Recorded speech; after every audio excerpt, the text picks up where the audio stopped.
오늘도 솔솔민담을 찾아주셔서 감사드립니다. 기다리시던 재밌는 이야기 또 가져왔으니 이야기 시작하기 전에 구독과 좋아요 부탁드립니다. 낮에는 소를 잡고 밤이면 묵묵히 불을 지피는 사내가 있었습니다. 고을 사람들은 그를 백정이라 불렀고 누구도 그와 눈을 맞추려 하지 않았지요. 사람들은 그 도마 위에 고깃덩이만 올려졌다고 생각했지만 그 산에는 매일같이 조용히 사람들의 오래된 멸시와 외면을 잘라내고 있었던 겁니다. 천안 백정이라 불리던 한 사내가 따뜻한 국 한 그릇으로 마을을 바꾼 이야기. 지금부터 들려드릴게요. 조선 어느 고을 산자락 및 그늘진 마을 하나가 있었습니다. 고개 하나를 넘으면 바다가 있었고 고개 둘을 넘으면 수령이 머무는 관아가 있었지요. 그 마을에도 장날이 있었고 서당도 있었고 양반도 살았습니다. 하지만 그 아래 더 아래쪽에는 사람이 사람으로 잘 불리지 않던 집이 하나 있었지요. 그 집에 사는 사내는 길복이라 불렸습니다. 백정이었습니다. 짐승을 잡고 피를 씻고 고기를 손질하는 사람이었지요.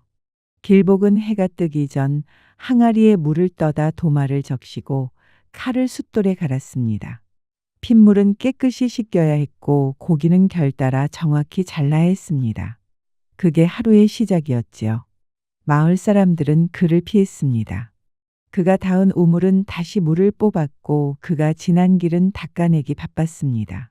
사람들은 그를 보면 숨었고 어른들은 눈을 피하며 발걸음을 재촉했지요. 길복은 아무 말이 없었습니다. 고개를 숙이고 칼을 들고 도마를 닦았습니다. 밥은 혼자 먹고 잠도 혼자 자고 잔칫날엔 불려본 적도 없었습니다. 그가 쓰는 도마는 비가 오면 안채로 들였고 눈이 오면 불을 지펴 말렸습니다. 핏물이 밴 나무였지만 길복은 그것을 오래된 벗처럼 아꼈지요.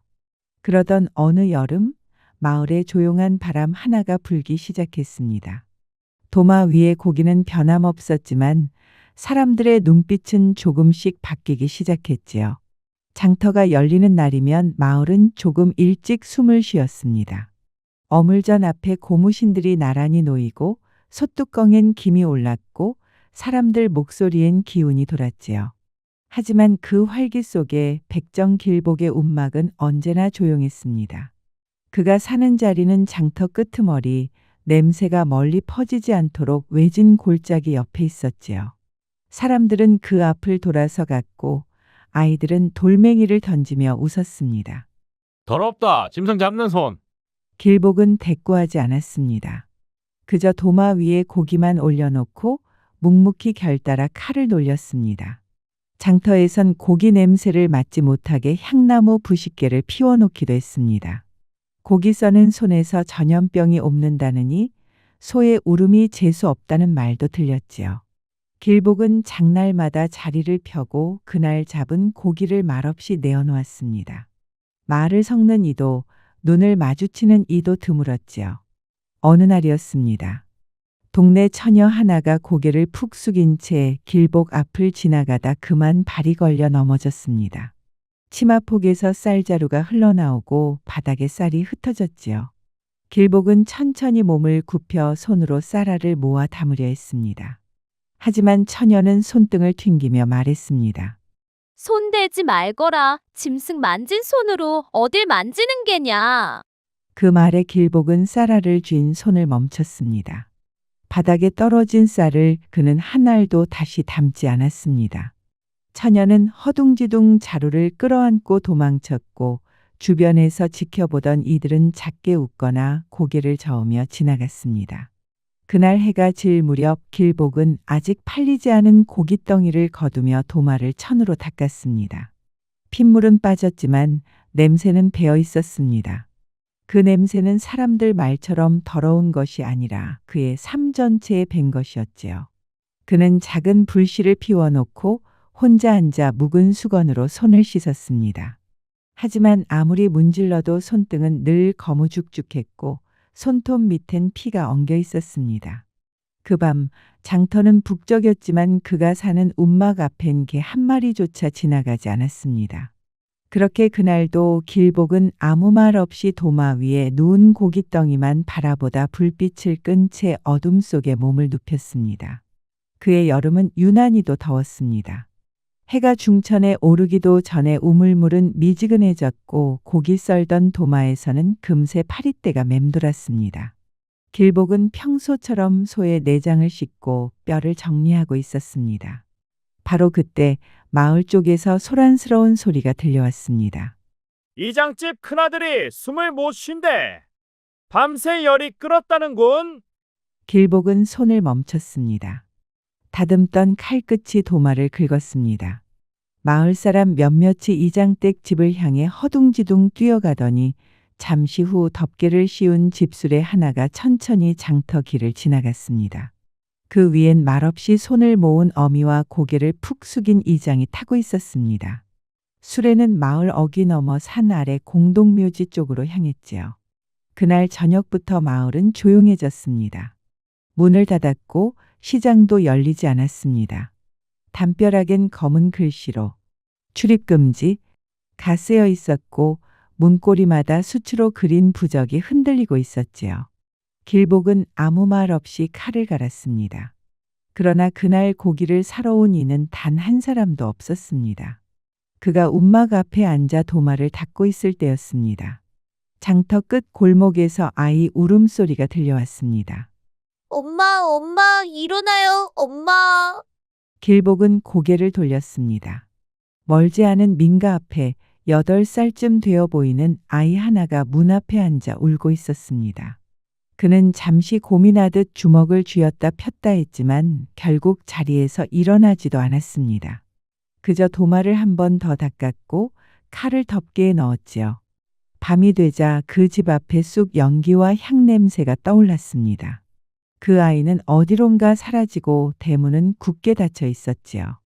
그날 이후로 사람들의 목소리는 점점 줄어들었고 마을은 입을 다문 듯 고요해졌습니다. 길복은 장날마다 습관처럼 고기를 손질했습니다. 하지만 그 고기는 팔리지 않았고 그의 앞을 지나던 이들도 이제는 아예 눈을 마주치지 않았습니다. 그가 사는 움막 앞엔 발자국 하나 남지 않았고 바람조차 그 골짜기를 피해 가는 듯했습니다. 며칠 뒤 그는 외양간에 있던 수소 한 마리를 도축하려 했습니다. 그런데 소를 이끌고 나오던 길복을 본 어떤 노인이 담장 너머로 소리쳤지요. 소 잡지 마라. 피냄새가 병을 키운다. 길복은 아무 말 없이 고삐를 잡은 채 멈춰섰습니다. 그 말이 미신인지 진심인지 그는 묻지도 않았고 소를 다시 외양간으로 돌려보냈습니다. 그날 밤 그는 처음으로 도마 위에 아무것도 올리지 않았습니다. 작은 등불만 깜빡이고 있었고 그는 텅 빈 솥을 바라보며 혼잣말처럼 중얼였지요. 정말 이러다 다 죽는 거 아냐? 그 소리를 들은 것은 도마도 아니고 고기도 아니고 그저 고요한 바람뿐이었습니다. 장터는 한 달 넘게 문을 열지 않았습니다. 집집마다 문이 닫혔고 솥엔 밥보다 죽이 더 자주 끓었습니다. 어린아이가 울면 어른들은 조용히 아이를 안고 창문을 막았습니다. 병이 소문처럼 퍼질까봐 소리조차 숨기려 했지요. 길복의 움막도 다르지 않았습니다. 소는 놀았고 칼은 달아가고 있었지만 고기를 사는 이는 아무도 없었습니다. 그날 아침 길복은 외양간 앞에 서 있었습니다. 쇠기둥에 묶인 늙은 수소 한 마리가 마른 입으로 건초를 씹고 있었지요. 그는 한참을 말없이 서 있다가 묵은 숨을 내쉬었습니다. 이제 때가 되었구나. 그가 직접 키운 소였습니다. 팔려나가지 않은 그나마 정을 붙였던 마지막 짐승이었지요. 길복은 정성스레 소의 등을 쓸었습니다. 고생했다, 이놈아. 그리고 묶였던 끈을 풀고 작은 언덕 아래 도축터로 천천히 끌고 갔습니다. 도중에 그를 마주친 이웃 여인이 눈을 피하며 말을 걸었습니다. 그 피냄새 병 옮는다지? 길복은 아무 대꾸도 하지 않았습니다. 그저 소를 끌고 묵묵히 걸어갔습니다. 그날따라 바람 한 점 없었습니다. 그저 흙먼지만 떠올랐고 길복의 눈동자엔 미세하게 떨림이 일었지요. 소가 울지 않았습니다. 길복도 울지 않았습니다. 다만 칼을 들던 손이 평소보다 조금 더 오래 떨렸습니다. 그는 소를 조용히 눕히고 기도하듯 짧게 읊조렸습니다. 사람들이 살게 해주게. 칼이 고요를 가르며 내려갔고 도축이 끝나자 길복은 온몸이 피로 젖은 채 움막으로 돌아왔습니다. 그날 저녁 길복은 솥을 꺼냈습니다. 가장 기름기 적은 부위를 골라 깨끗이 씻고 먼지를 막기 위해 천으로 창을 덮었습니다. 솥 안에는 소고기, 무, 마늘 한 줌만 넣었습니다. 병에 걸린 사람도 삼킬 수 있을 만큼 자극 없는 맑은 국이었지요. 그는 조심스레 작은 그릇에 국을 담았습니다. 움막을 나서며 길복은 머뭇거렸습니다. 주면 받긴 할까? 하지만 그는 결국 그릇을 담은 바구니를 들고 마을로 향했습니다. 찻집 앞에 다다랐을 때 그는 문 앞에 국그릇을 내려두고 종이 한 장을 놓았습니다. 삼키실 수 있으면 드십시오. 길복 올림. 그는 말없이 돌아섰습니다. 그날 밤 그 집 담벼락 너머에서 작은 소리가 들려왔습니다. 숟가락 부딪히는 소리 그리고 아주 작은 울음소리였습니다. 다음 날 아침 그릇은 깨끗이 비워져 있었고 문틈에 접힌 종이가 꽂혀 있었습니다. 고맙습니다. 이런 국은 처음입니다. 길복은 그 종이를 가슴에 품었습니다. 그날 이후 그는 매일 국을 끓였습니다. 하지만 아무 집이나 가지는 않았습니다. 그는 병이 깊어 보이던 이장댁, 며칠째 연기가 나지 않던 노파의 집, 하루에 몇 번이고 기침하던 뒷집 아저씨네를 하나씩 돌아보며 국을 놓았습니다. 세 번째 날 노파의 집에 국을 놓고 돌아서려 할 때였습니다. 문이 삐걱 열리더니 한 여인이 나와 조심스레 말했지요. 저기 혹시 내일도? 길복은 아무 말 없이 고개를 끄덕였습니다. 그녀는 고개를 깊이 숙였고 그제야 길복은 아주 잠깐 사람 냄새 같은 것을 느꼈습니다. 그는 여전히 말이 없었지만 마을 사람들은 조금씩 창문을 열기 시작했습니다.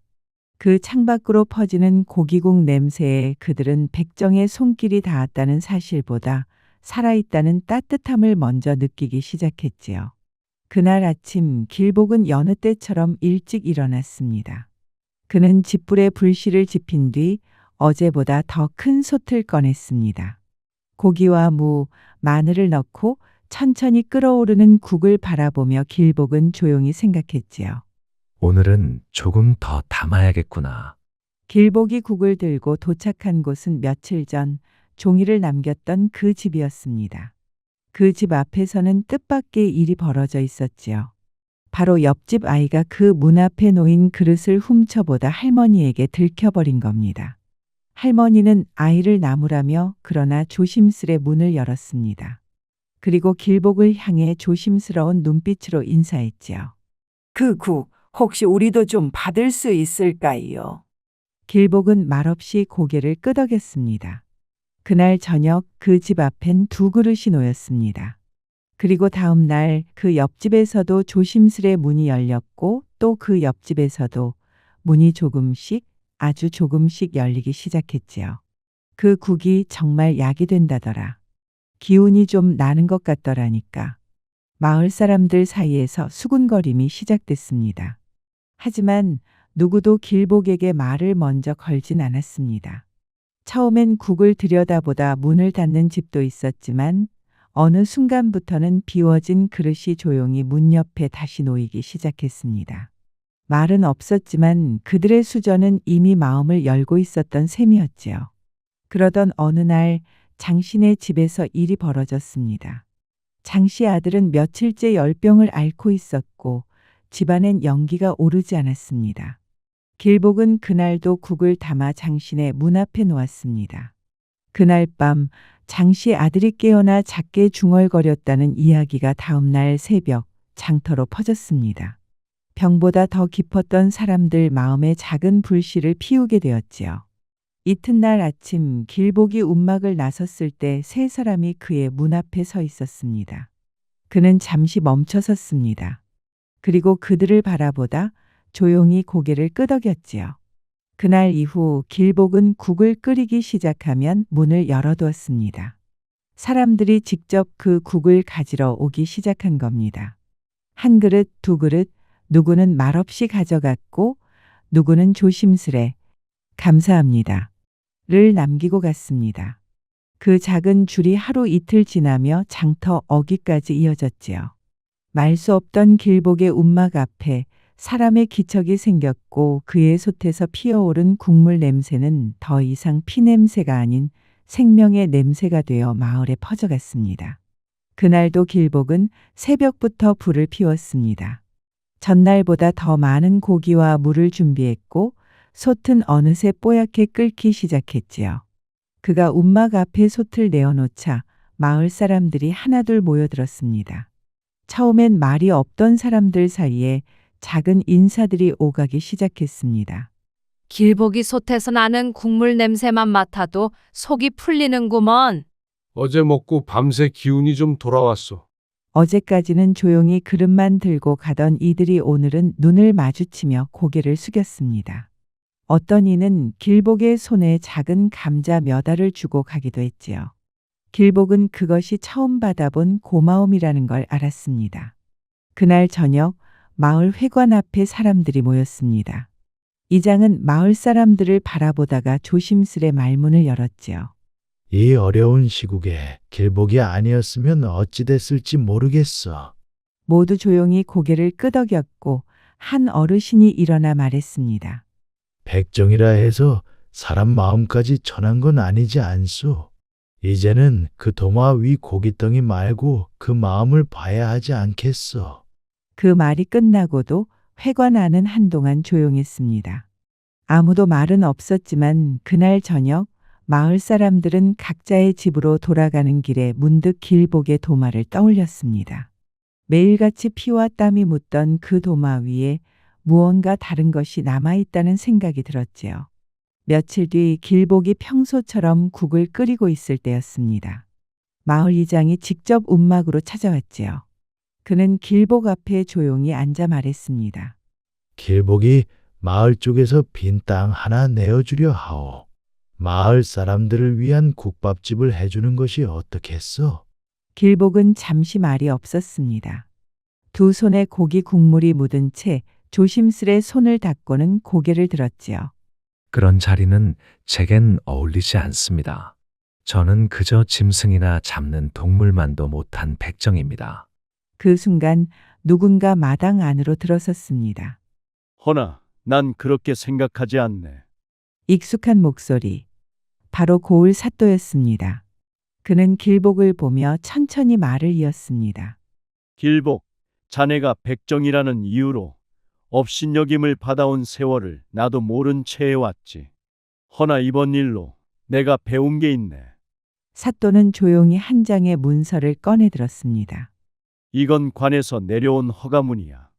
마을 공터 일부를 자네에게 내어주고 마을 사람을 위해 쓰게 하라는 명이지.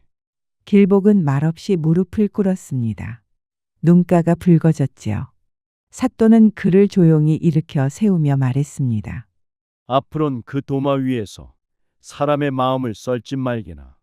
이제부턴 사람의 속을 덮이는 장사를 하게.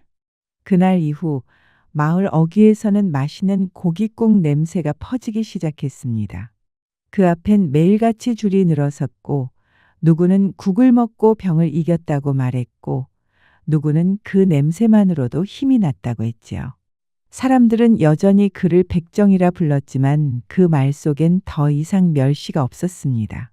이제 그 이름은 따뜻한 국 한 그릇처럼 누군가에게 위로가 되는 이름이 되었습니다. 어떠셨습니까? 오늘 이야기도 마음의 솔솔바람 한 자락 되어드렸는지요. 백정이라 불리며 외면받던 한 사내가 조용히 퍼올린 따뜻한 국 한 그릇으로 사람들의 마음을 바꿔냈듯이 진심은 언젠가 누구에게든 닿는다는 걸 다시금 느끼게 됩니다. 오늘의 이야기는 어떠셨는지요? 솔솔민담은 또 재미난 이야기를 준비하겠사오니 구독과 좋아요 부탁드립니다. 가운데 동그란 버튼을 누르시면 재미난 이야기를 더 들어보실 수 있답니다.